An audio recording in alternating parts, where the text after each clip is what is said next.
Good morning mga mi! So, heto na naman po si Kuratsa sa discarding sideline habang nakatambay sa bahay.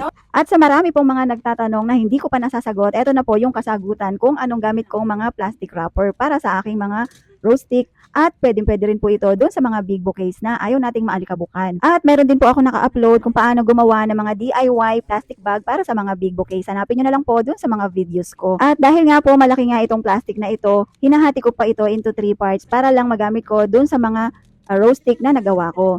So, ganito ko po siyang hatiin.